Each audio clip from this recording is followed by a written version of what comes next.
out. We got a new model in today. We're giving the old M7 a nice wash down before we pull it on the trailer. So this one was M7 172. Next one is M7 150. Is it 154 or 152? We'll have to look. But the PTO horsepower is only 5. My horsepower different. And so most of the work we do with it is PTO. And so it's really similar power on that. All right, drove the M7 172 for the last time. And got it parked on a trailer here. They were made over 1,000 bales for us.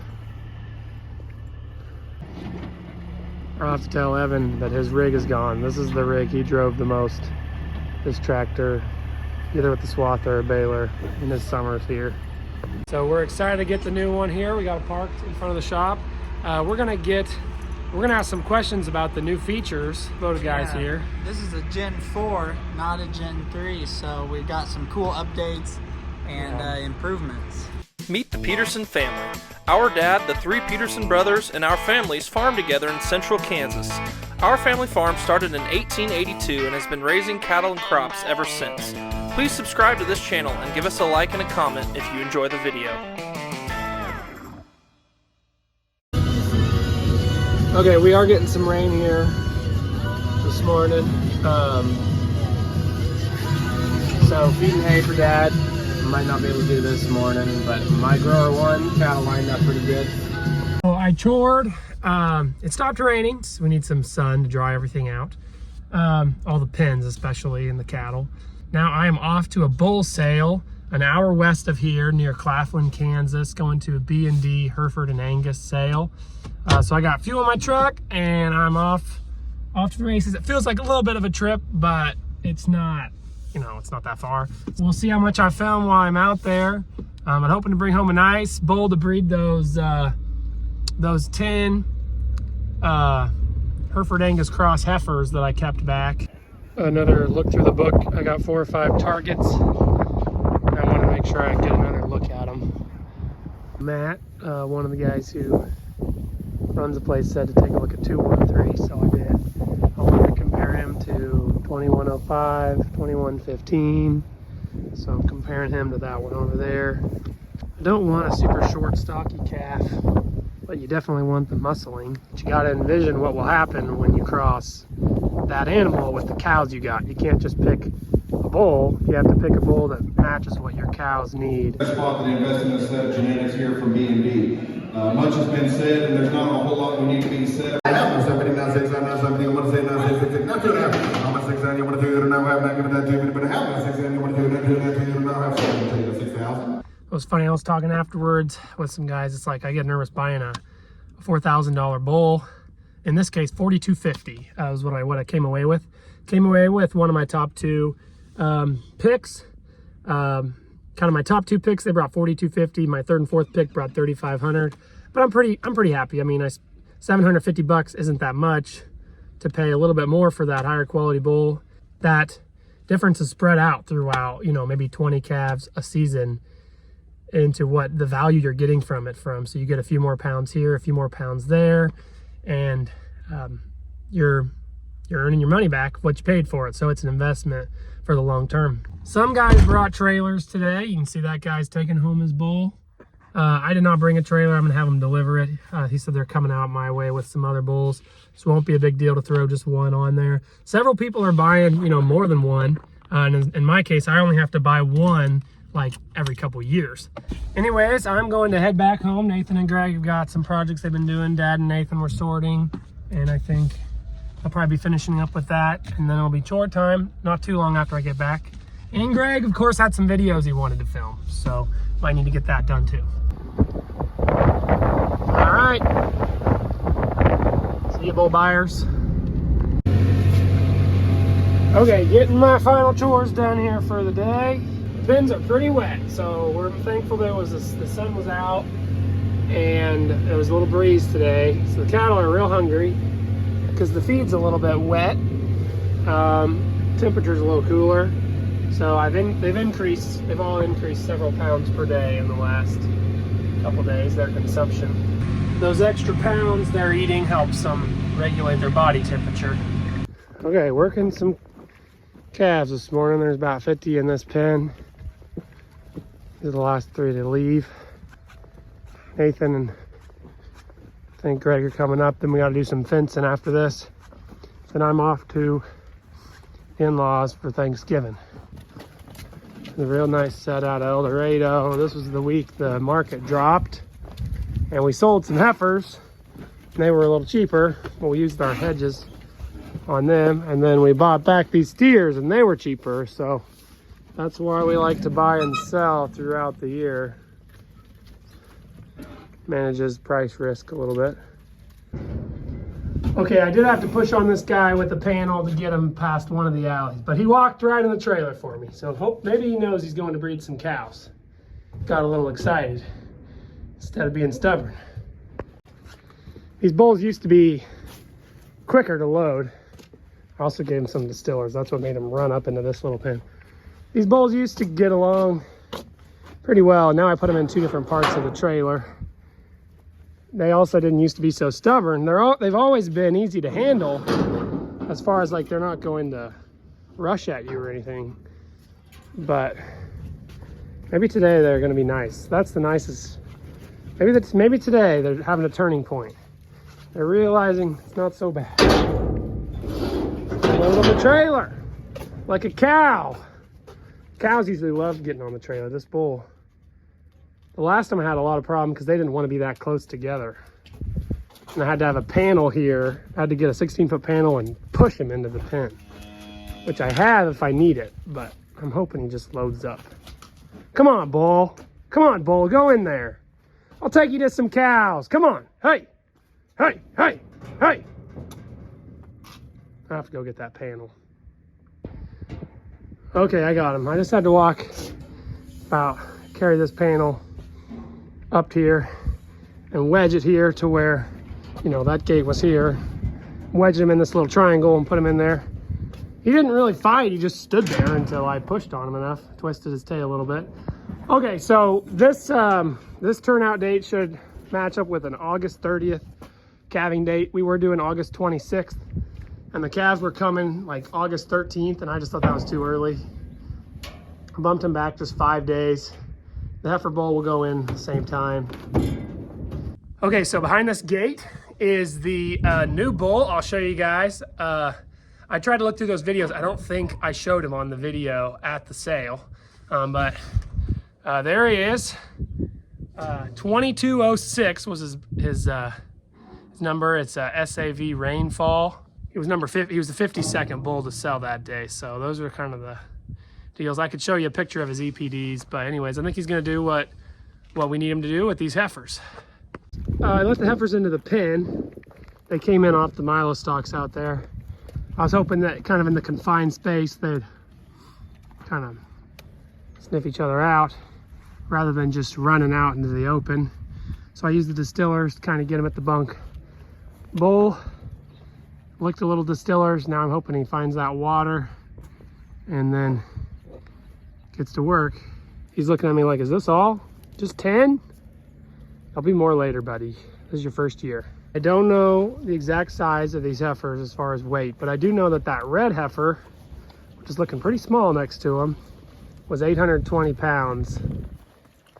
They separated her off at the sale barn as being too fleshy, and she was already on the big side of the heifers we were selling her with, so I just decided to make her a cow.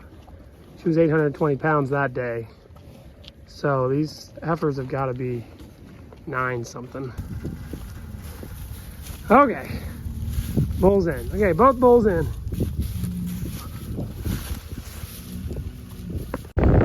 Water truck can just raise up a little bit, help drain out all the way. Water the cows. All right, it is Thanksgiving evening here on the farm. I am doing chores tonight. I'm the substitute chore guy. Usually it's Kendal, and if it's not Kendal, it's Nathan, and I'm usually third string. But both Nathan and Kendal are gone at their in-laws for Thanksgiving. I had Thanksgiving with my in-laws, but they are from Lindsborg, so they came over to our house, and I'm the only one around to do chores. So we've got the M7 in the feed wagon and payload over here. We're gonna get started loading the load. All right, first ingredient is this mineral in here. This is kind of like, you know, the vitamins and minerals you take first thing in the morning if you're a human. Same thing for cattle. Shout out to these big grip handles you can put over your existing handle on the 5-gallon bucket. A lot easier on the hands. Next ingredient is ground up hay. So these are like all the round bales you see in our bales that we bale up of hay. We grind them into little bits of hay, and then we can mix these little tiny bits of ground up hay into the ration in the feed wagon. So that's why we grind the bales up instead of just feeding the bales directly.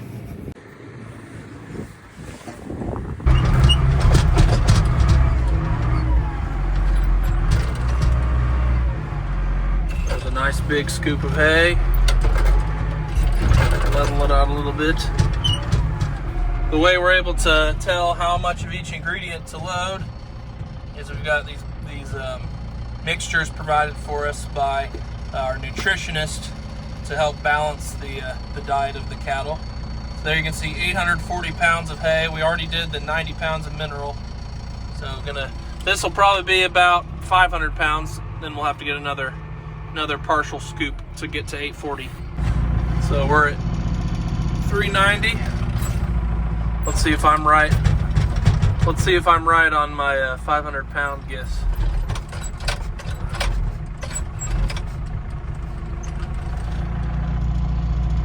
Oh man, I was only oh, I got it. Nice. All right, the next ingredient is corn. We got 720 pounds of some ground up corn, which is in that bay right there, and it's actually coming from the Sioux Steel grain bin in the background there. There's an auger. I don't know if you can see it. There's an auger coming down. So we roll the corn. The corn comes out of the Sioux Steel grain bin. We've got a roller mill. It rolls it, and then it drops it down this auger into this commodity bay right here. So ingredient number 3 is some rolled corn. 720 pounds of corn.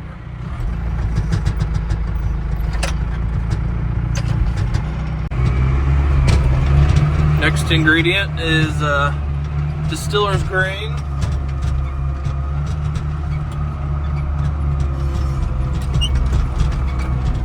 Got a nice sunset going on back here. Look at that. So we've got 1,080 of distiller's grain. This is a byproduct of ethanol. So once they make the ethanol, this is still part of the corn that's left, and it's actually a really nutritious feed source, really high protein. Cattle really love it.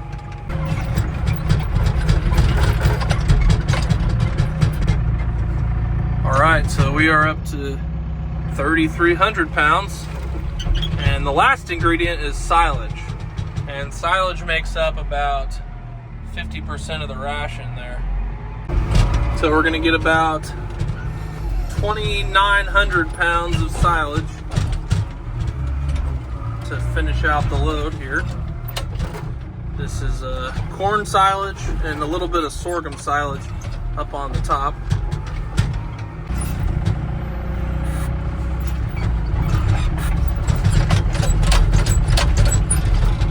All right, we've got all the ingredients mixed into the feed wagon. We're at 6,100 pounds, and we're gonna mix that up, and then we're gonna feed it out. All right, so just like we followed the instructions when loading, we've also got instructions on how much to feed. So 300 pounds for the day, 4 pounds per animal. So about 150 pounds is what we need to feed to pin 3. So this is pin 3 right here. So if you're wondering kind of what our cattle operation is, we background feeder cattle. We have about 1,000 head at a time. We buy calves or weaned calves at about 400 or 500 pounds, and we raise them up to about 850 pounds. Basically try to get them in sets of animals that are all the same size. And to do that, we have a bunch of different pens, and we sort our cattle to be in sets of similar size. And when they're all similar size, they're eating all about the same amount of feed per day as well. So when you see those numbers on the sheet there, we're trying to get the cattle to consume feed at a consistent amount that's the same as all the other animals in their pen. So that's kind of what backgrounding is all about, preparing the cattle for the next step, which would be like the fattening feed yard, which are those big yards you see out west and places like that. So it's been a pretty profitable thing for us over the years. There's also years where you lose a lot of money doing it, so it's definitely not for the faint of heart. You have to know what you're doing, or you can really lose a lot of money. But these cattle here, this pen 3, these are some of our smaller cattle, and then once we get up to pen 10, which is our last pen, those will be the biggest cattle that we feed. So this first load is grower 1, which means that it's a ration that's based for those smaller cattle, and then after we feed out this load, we'll have another load that's grower 2, that's based more for the bigger cattle that we have.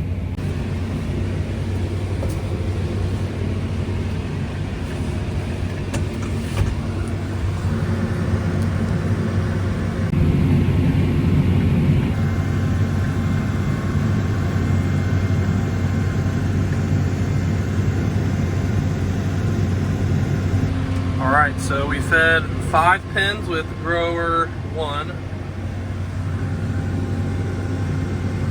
And next we'll load grower 2. Typically, it's not this dark when we feed, but with it being Thanksgiving, I was still hanging out with family until about 4:30 or so. And I was also really full from my Thanksgiving meal. It's hard to get up and get out and go chore. But normally, yeah, we try to get done before dark, but this isn't too bad. It isn't too late.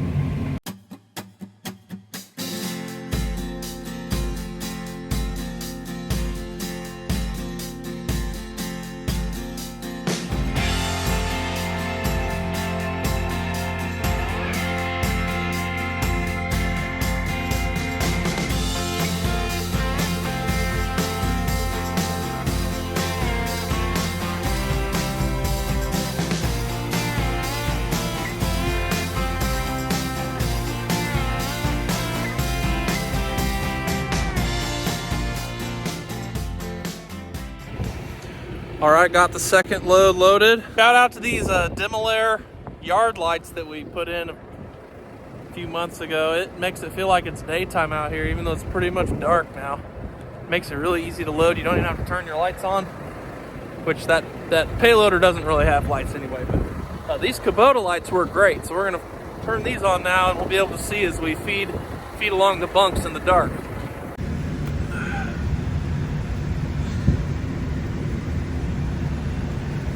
All right, look at that. Those are really nice too.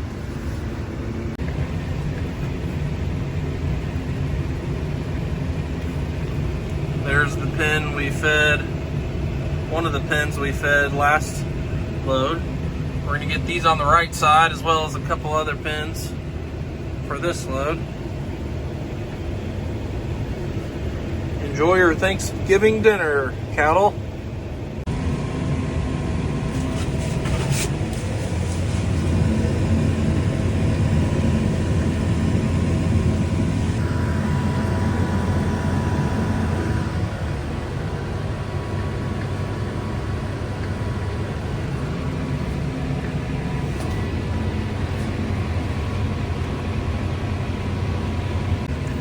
All right, last pen.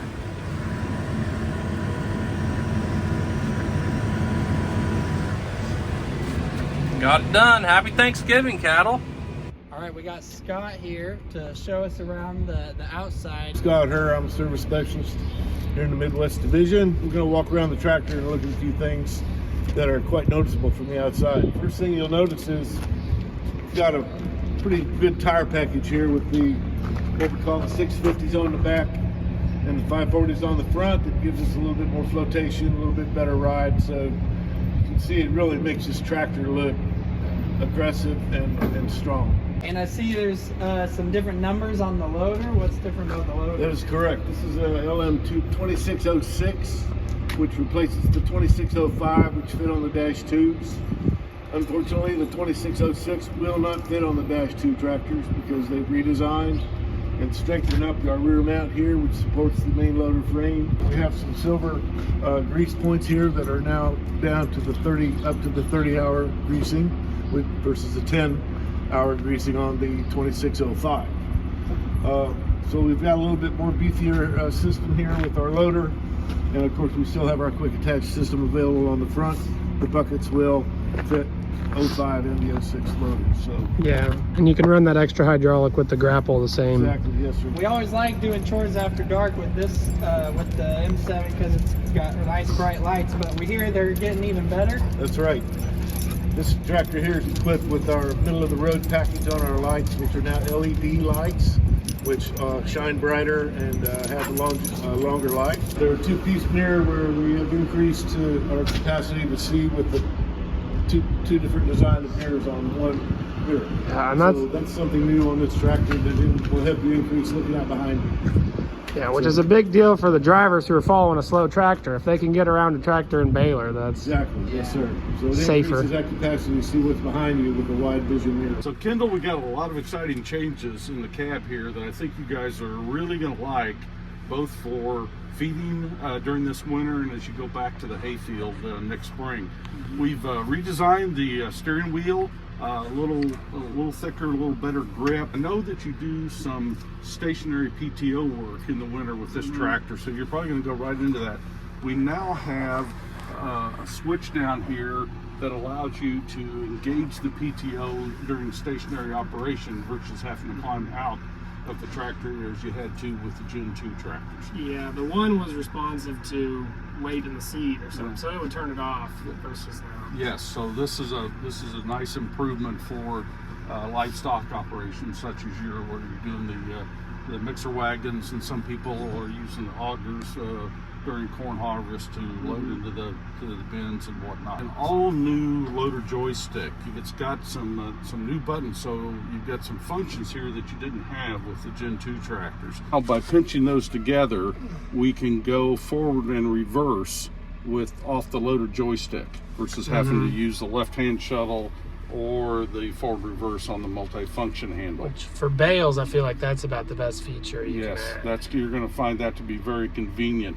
The third function for the grapple is now easier to get to with your thumb, and then also we have gear shifting on the loader joystick. So if you want to be going up, and as you back away from a pile with the bales or whatever, then you want to go a little slower, then you're just going to be able to, or faster, go up and down there. So I see we got a couple different colors instead of all blue. Do those match the hydraulic connections in the back? yes, they do. So now it's easy if you put a couple of hoses in the blue, to come up here, and you're gonna control the blue with that, and the black and the green. So that's been really nice. Another new feature that I really want to promote that I think you'll like around the feed yard is what we call multi-speed steering, and this is standard on all of our tractors, deluxes, and all of our semi-power shift tractor M7 tractors, which is and it's got off, and then it's got 3 levels. And when you're off, if your front tires were cleared to lock on the left, it would take about 5.5 revolutions to go to the lock on the right. And now as we keep going up, if we get clear up to the R3 setting, it would be about 1.5 revolutions of your steering wheel. So when you're in the tighter spaces around your feed bunks and whatever, I think that you're going to really like that. And the nice thing also is you get up to speed, that will kick out. So even if you forget to turn it off and you go out on the road, it's not going to create an issue. This is our express restart, and this was going to be great for you, I think, around the feed yard, loading bales when you're running the baler next summer. So let's say that we're baling and we're ready to tie off a bale. We're just going to tap on the brakes. We don't have to push in on the clutch any longer. You're going to tie off, you're going to dump your bale, you're going to release your foot off the brakes, and then it's going to take you right back in the gear and the speed that you were in. So again, and for loader work, you come up to load bales onto the semi-trailer. You know, again, you just use the brakes. You're not going to push the clutch. During the course of a day, it's going to be a lot less wearing as well as pushing both pedals. So again, as you can see, a lot of nice new features with the Gen 4 that we're looking forward to having you guys utilize. I'm the one running this one on the feed wagon the most often, but I'll make sure to share the tractor a little bit this winter. Yeah, you better. With Greg and Nathan. So looking forward to seeing your vlogs as you go down the road and show people in real time, you know, how some of these features work, you know, as well. Thanks for watching, everyone. Check out our music videos linked in the description. You can also follow us on Facebook, Instagram, TikTok, Twitter, Snapchat, and explore our website, www.petersonfarmbrothers.com. See you guys next time.